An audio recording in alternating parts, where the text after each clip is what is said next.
안녕하세요. 손가락 복음 선교의 지휘자 강사입니다. 오신 것을 진심으로 환영하며 해피 바이블을 열어가도록 하겠습니다. 오늘 증거드릴 말씀의 제목은요. 754강 포도송이 심판이라는 제목으로 하나님의 말씀을 나눠보는 시간을 갖도록 하겠습니다. 계시록 14장 19절을 보시게 되면 천사가 낫을 땅에 휘둘러 땅에 포도를 거두어 하나님의 진노의 큰 포도주 틀에 던짐에 성 밖에서 그 틀이 밟히니 틀에서 피가 나서 말굴레까지 닿았고 1600 스타디온에 퍼졌더라 라고 말씀에 기록되어 있습니다. 오늘 포도송이 심판인데요. 이 포도송이라는 그 말은 계시록 14장 18절 그 중간에서부터 보시게 되면 내 이한 낫을 휘둘러 땅에 포도송이를 거두라. 그 포도가 익었느니라 라고 말씀에 기록되어 있습니다. 그래서 포도를 거두어서 하나님의 진노의 큰 포도주 틀에 던진다고 했습니다. 그래서 포도송이 추수는 하나님의 진노라는 것을 알 수가 있고요. 포도주 틀에 이게 포도송이가 들어가게 되면 포도즙이 나와야 되는데 틀에서 피가 난다고 했거든요. 그래서 여기에서 포도송이는 사람을 상징한다는 것을 알 수가 있고요. 그 피가 말굴레까지 닿았다고 했는데 이 말굴레는요. 말의 머리 부분까지 그 피가 흘러넘쳤다는 것이죠.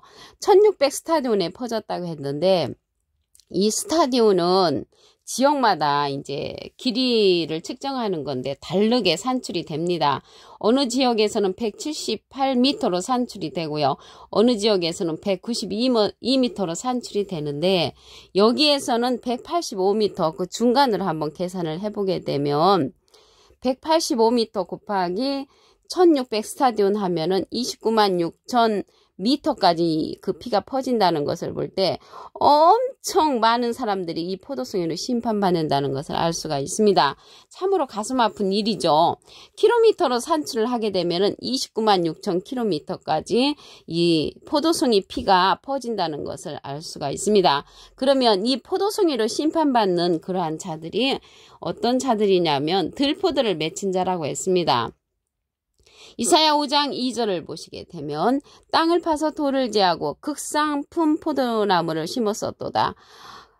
이 극상품 포도나무는 예수님이 요한복음 15장 1절에 보시게 되면 내가 참 포도나무요. 그래서 참 포도나무가 되는 거죠.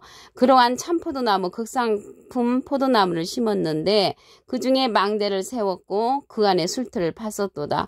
좋은 포도 맺기를 바랐더니 들포도를 맺혔다고 했습니다. 그래서 들포도를 맺힌 자, 여기에서 극상품 포도나무는 예수님을 상징하는데 하나님께서 진리로서 보내셨잖아요. 이 땅 위에. 그런데 들포도를 맺힌 자들은 비진리로서 형성된 자들이라는 것을 말씀을 드립니다.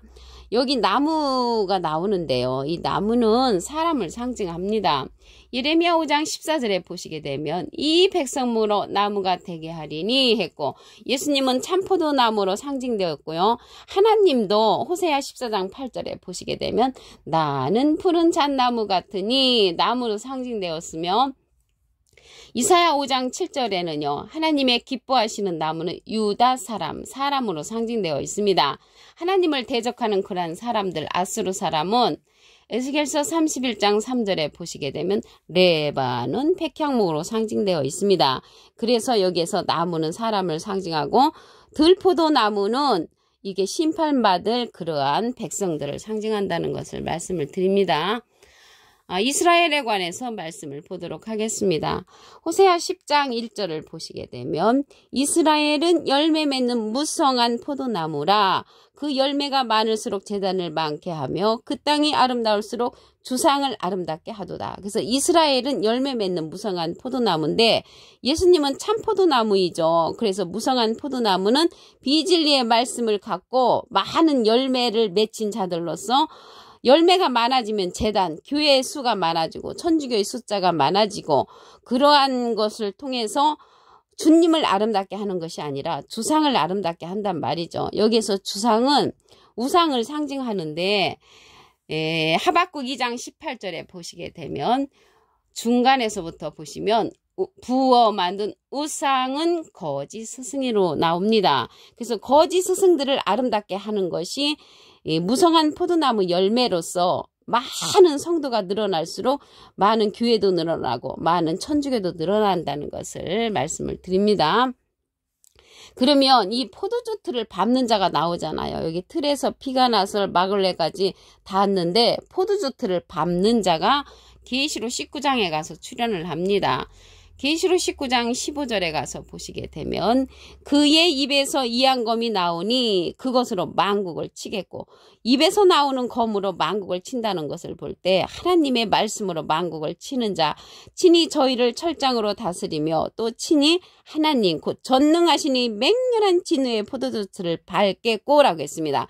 포도주틀을 밟는 그러한 역사는 하나님의 진노라고 그랬죠. 그래서 이게 포도주틀을 밟는 자가 직접 하나님이 내려오셔서 하시는 것이 아니고 입에서 이한검을 가진 그 자를 이제 보내시는 거죠.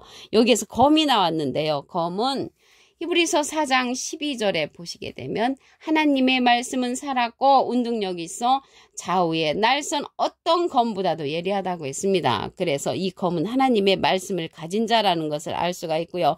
이 자는 여기 계시록 19장 15절이잖아요. 11절에 가서 보시게 되면 내가 하늘이 열린 것을 보니 보라 백마와 탄 자가 있으니 그 이름은 충신과 진실이라고 했고요. 그가 공의로 심판하며 싸우는 자인데 그 눈이 불꽃 같고 그 머리에 많은 면류관이 있고 그 이름 쓴 것이 하나가 있으니 자기밖에 알 수가 없다고 했습니다. 그래서 입에서 이한검이 나오는 이 백마 탄 자는 하나님의 말씀의 옷을 입은 자라고 했습니다. 계시록 19장 13절에 보시게 되면 그가 피 뿌린 옷을 입었는데 그 이름은 하나님의 말씀이라. 그래서 하나님의 말씀으로 피 뿌린 옷을 입은 자가 계시록 19장의 백마 탄 자로서 포도주 틀을 밟는다고 했습니다. 이 포도주 틀. 그래서 이제 여기 백마 탄 자, 계시록 19장의 백마 탄 자는 하늘 군대를 인도하는 자입니다. 계시록 19장 14절에 하늘에 있는 군대들이 희고 깨끗한 세마포를 입고 백마를 타고 그를 따르더라. 그래서 백마 군대들을 인도하는 자가 계시록 19장의 백마 탄 자고요. 계시록 6장에 백마 탄 자가 나오는데 계시록 6장의 백마 탄 자는 생물의 명령을 받고 나오는 자로서 계시록 19장의 백마 탄 자하고는 전혀 인물이 다른 인물이라는 것을 말씀을 드립니다. 여기 옷이 나왔는데요. 옷은 에베소서 6장 11절에 보시게 되면 하나님의 전신갑주를 입으라고 했죠. 이 하나님의 전신갑주는 17절에 가서 보시게 되면 구원의 투구와 성령의 검 곧 하나님의 말씀을 가지라. 그래서 하나님의 말씀을 가진 자가 이제 계시록 19장의 백마 탄 자로서 입에 이한검이 나오고 만국을 치는 자로서 포도주 틀을 밟는 자라고 말씀에 기록되어 있습니다. 그러면 이러한 자를 이제 예수님께서 보내시는데 백마 탄 자로도 보내시지만 예수님의 소원대로 계시 받는 자로 보내십니다. 마태복음 11장 27절에 보시게 되면 내 아버지께서 모든 것을 내게 주셨으니 아버지 외에는 아들 아는 자가 없고 아들과 또 아들의 소원대로 계시 받는 자, 예수님의 소원대로 계시 받는 자가 이한검으로 나와서 만국을 포도주 틀을 밟는 자로 이제 출현을 하고요. 이 자는 예수님이 말씀하셨잖아요. 보내신 자를 믿는 것이 하나님의 일이라고. 그래서 하나님은 예수님을 보내셨고요. 예수님은 예수님의 소원대로 계시 받는 자를 보내주시는데 모든 것이라고 했거든요. 모든 것을 인도하는 그 성령은 요한복음 16장 13절에 보시게 되면 진리의 성령이 오시면 그가 너희를 모든 진리 가운데로 인도하시리니 그가 자의로 말하지 않고 오직 듣는 것을 말하시며 장래일 계시록의 일을 우리에게 알려주신다는 것을 말씀을 드리고요. 그가 예수님의 영광을 나타내고 예수님의 것을 가지고 우리에게 알려주는 성령이라고 했습니다. 진리의 성령이 예수님은 비둘기 같은 성령을 받으셨지요. 이 포도송이 심판을 하는 내용을 보도록 하겠습니다. 계시록 14장 19절에 보시게 되면 천사가 낫을 땅에 휘둘러 땅의 포도를 거두어 하나님의 진노의 포도주 틀에 던진다고 했고요. 성 밖에서 그 틀이 밟히니 틀에서 피가 나서 말굴레까지 닿았고 1600 스타디온에 퍼졌다고 했습니다. 얼마나 포도송이로서 심판받는 자가 많으면 1600 스타디온에 이제 피가 퍼졌다고 했는데 1스타디온이 185m로서 1600스타디온 곱하기 하면은 29만 6천 밑에까지 피가 퍼지고요. 이 피가 말굴레까지 닿았다고 했는데 말의 머리 부분까지 그렇게 피가 찼다고 했고, 킬로미터로 산천을 하면은 296km까지 퍼졌다는 것을 볼 때 참으로 가슴 아픈 심판이 아닐 수가 없습니다. 이러한 자들은 들포도로서 심판을 받는 것입니다. 이사야 5장 2절을 보시게 되면 땅을 파서 돌을 제하고 극상품 포도나무를 심었었도다. 극상품 포도나무는 예수님이시죠. 요한복음 15장 1절에 보시게 되면은 내가 참 포도나무요. 그랬는데 이 자들이 좋은 포도 몇 개를 팔았는데 들포도를 맺혔기 때문에 비진리의 말씀으로서 맺혀진 자들이 이 포도송이 추수로 많은 심판을 받는다는 것을 말씀을 통하여 알 수가 있습니다. 이 포도원은요, 이스라엘 족속이라고 했습니다. 이사야 5장 7절에 보시게 되면 대저 만군의 여호와의 포도원은 이스라엘 족속이라. 그래서 이스라엘에 관해서 말씀을 보시면 호세아 10장 1절에 이스라엘은 열매 맺는 무성한 포도나무라. 그 열매가 많을수록 제단을 많게 하며 그 땅이 아름다울수록 주상을 아름답게 한다고 했습니다. 이스라엘이 열매 맺는 무성한 포도나무니까 참 포도나무의 열매를 맺어야 되는데 많은 이스라엘 족속들이 무성한 포도나무의 열매를 맺어가지고 주님을 아름답게 하는 것이 아니라 주상을 아름답게 한다고 했습니다. 이 주상은 우상이라고 말씀드렸잖아요.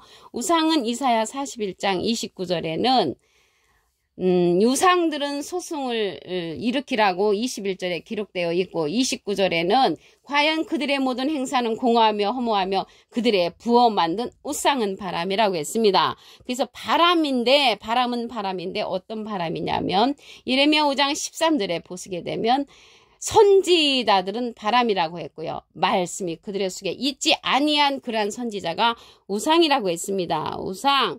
그래서 이 우상을 아름답게 한다는 것은 비진리의 그러한 목자들을 아름답게 하는 무성한 포도나무 열매가 심판을 받는다는 것입니다. 근데 이 포도주 틀을 밟으면 하나님의 진노의 포도주 틀에 들어가는 것이거든요. 그래서 하나님의 진노가 이 포도송이 추수가 되는데 이게 하나님의 진노의 큰 포도주 틀에 던지는데 누가 던지냐면 이러한 던져서 누가 밟냐면 백마탄 자가 이러한 포도주들을 밟습니다. 계시록 19장 15절에 가서 보시면 그 입에서 이한검이 나오니 그것으로 만국을 치겠고 친히 저희를 철장으로 다스리며 또 친히 하나님의 전능하시니 맹렬한 진노의 포도주들을 밟는다고 했습니다. 그래서 이 포도주들을 밟는 자가 계시록 19장 11절에 보시게 되면 백마탄 자로 출현하는데 하나님의 말씀의 옷을 입은 자라고 했습니다. 계시록 19장 13절에 그가 피 뿌린 옷을 입었는데 그 이름은 하나님의 말씀이라 칭하더라. 그래서 하나님의 말씀의 옷을 입은 자로서 계시록 19장 14절에 가서 보시게 되면 하늘에 있는 군대들이 희고 깨끗한 세마포를 입고 백마를 타고 그를 따른다고 했습니다. 그래서 백마 군대를 인도하는 그 백마탄 자가 포도주 틀을 밟는 자고 이 포도주 틀은 하나님의 진노의 큰 포도주 틀이라고 말씀에 기록되어 있습니다. 이 자가 예수님의 소원대로 계시 받는 자입니다. 마태복음 11장 27절에 보시게 되면 내 아버지께서 모든 것을 내게 주셨으니 아버지 외에는 아들 아는 자가 없고 아들과 또 아들의 소원대로 계시받는 자, 예수님의 소원대로 계시받는 자를 보내시는 거죠. 하나님은 예수님을 보내셨고 예수님은 예수님의 소원대로 계시받는 자를 보내는데 모든 것을 하나님으로부터 받은 것처럼 모든 것을 진리 가운데로 인도하는 자입니다. 요한복음 16장 13절에 보시게 되면 진리의 성령이 오시면 그가 너희를 모든 진리 가운데로 인도하시리니 그가 차이로 말하지 않고 오직 듣는 것을 말하시며 장래를 우리에게 알려주신다고 했고요. 예수님의 영광을 나타내고 예수님의 것을 가지고 우리에게 알려주는 성령은 진리의 성령으로서 예수님의 소원대로 계시받는 자라는 것을 말씀을 드리고요. 예수님은 비둘기 같은 성령을 받으셨지요. 그래서 하나님은 예수님을 보내셨고요. 예수님은 예수님의 소원대로 계시받는 자, 진리의 성령을 우리에게 보내주신다는 것을 말씀을 드립니다. 오늘 753강 포도송이 심판이라는 제목으로 하나님의 말씀을 나눠보는 시간을 가졌습니다. 감사합니다.